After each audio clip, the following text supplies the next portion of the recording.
Hi, welcome to 16-Bit Bench. Matt here. These guys are everywhere. You see them in junk shops, second-hand shops, car boot sales, flea markets. This one took the battery out of it. But yeah, the DS Lite, obviously superseded by the 3DS and now the Switch. So we're talking what? 3 generations old now. So yeah, kids are dropping these like flies and they're all over the place. A lot of them are broken as well. The hinge is relatively robust, but it doesn't survive contact with toddlers. So you know, if you bend it backwards like a paperback book, then you're going to snap it.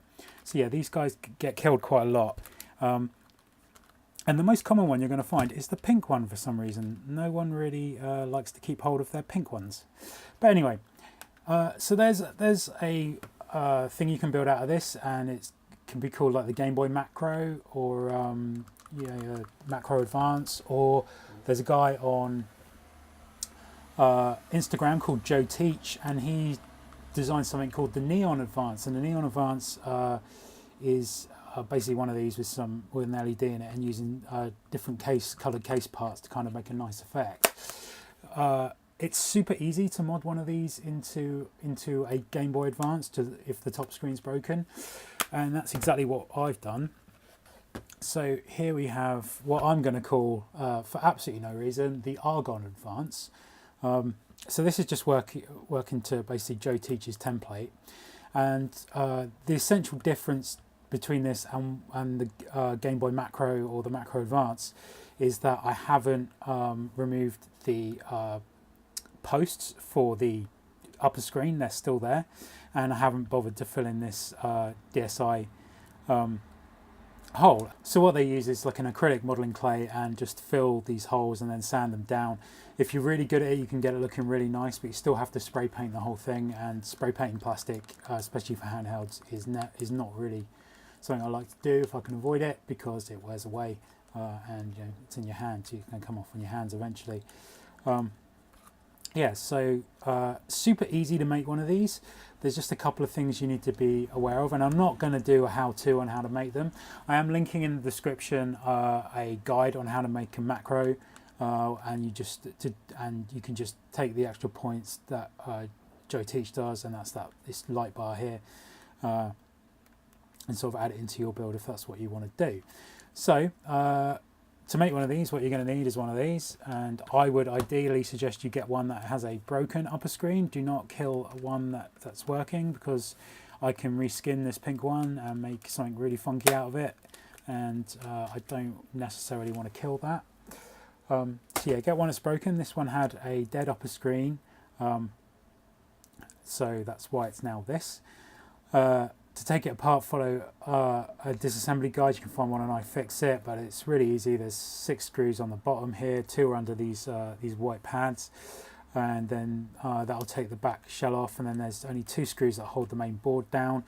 You disconnect the upper screen ribbon cable from this connector here, and then there's some screws on the upper screen, and you just rip that off really, you don't need that. Then there's 4 wires you need to solder if you want a speaker, and I've added a speaker to the back here. And this is the original speaker out of the upper part of the screen. It's just run to the back and hot glued to an IC here. Yeah, so there's 2 wires. One says like speaker left and speaker right. Just pick one, and you'll get mono sound. You can put stereo in if you want to as well. And then there's 2 pads called LED. I think LED C and LED A and LED C, and you need to solder wires to that. And then if you look here, there's a LED that's in the one of the hinge sort of housings here. That's soldered to the 2 LED pads there, and all that's telling the DSi is that the upper screen is still present. It still exists, and all I've done is put a LED to those 2 pads. Yeah, and I mentioned drilled 5 holes in the back and put the speaker there, and that's where the audio comes out. And that's pretty much it. It's a relatively simple build. What Joe did that's different is that he's got a light bar here. This is a piece of acrylic 6mm acrylic tube. Now Joe uses one that has bubbles in it. I didn't get the bubble one. I got one that doesn't have stuff in it. The difference being, if you have bubbles here, then it interrupts the flow of the light and it sort of shines out, and it's a little bit more flashy. So yeah, this one's not as flashy as that. So let's turn it on. I'll show you how it works. So you can see the LED lights here. Now I've got a tricolour LED here, an RGB LED, and it cycles through red, green, blue, purple, like orange, and just goes through all the colours. And it does look, you see, in the dark it looks pretty good. In the daylight you're not really going to see it too well, but yeah, if you're playing that in your room in the evening, that looks pretty good. So yeah, DS Lite cartridge in it. There's the sound. Obviously the sound work is going to be muffled when you play it, just because you're going to put your fingers, you know, although I've got, see that, my fingers don't really cover the speaker that much. But yeah. Oh yeah, so you could put any colour LED in here. I had a bag of tricolours, so I thought I'd put them in there. I think it looks pretty cool. I like the way it changes colour, and it goes with the kind of ridiculously gaudy translucent case. Let's turn the sound down. I used the original buttons. So these cases are really cheap. They come from China, and one of the reasons I've been waiting ages to get my case, and it comes with all the extra bits that you don't need. So, you know, here's the upper screen case. Don't need that. It came with, obviously it came with buttons, but they were really badly printed. If you look at, I don't know if you can see this button, it just looks really shitty. It's really shittily printed, and I think the A, or is it the X, one of these guys is offset as well, so it's not printed straight. Oh yeah, but you get loads of screws, you get bits, you get extra screen covers. You know, there's the lower screen cover, which I'm not using. And that's the screen protector, just because it's, you know, this was a touchscreen. And what I did is I actually disconnected the touchscreen connector, because there's no point in having it anymore. On the back there's the, yeah, there's this bit. So this bit is kind of the housing for the stylus, and that lives here where I've run the speaker in now. And then what I did was I chopped the end of the cheap, nasty stylus that came with it and just glued that in with a bit of hot glue. And yeah, it doesn't look amazing. I mean, there's a big blob of hot glue there, and that's something that's harder to hide with a clear case. I would strongly suggest, if you're using a clear case, not to use super glue or crazy glue anywhere near it, because that stuff blooms like all hell, and you'll get a big white bloom here that you won't be able to do anything about. So yeah, avoid like crazy glue and stuff. Yeah, so that's mostly it really. You end up with all these spare parts you don't need, and you get a DSi sort of, sorry, the advanced port, you get the cover with it, so that's nice when you just plug that in and it just covers up there.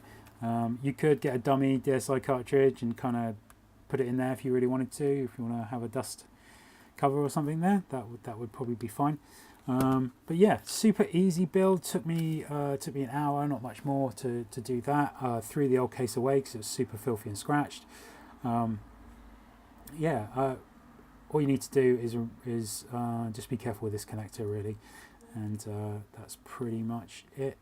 330 ohm, no, 270 ohm resistor in line with the LED, but you know, anything between 270 to like 500 is fine. You'll just sort of attenuate the brightness of the LED. But there we go. So that's how I built I'm going to call it the Argon Advance. It's how I built an Argon Advance. Trademark me.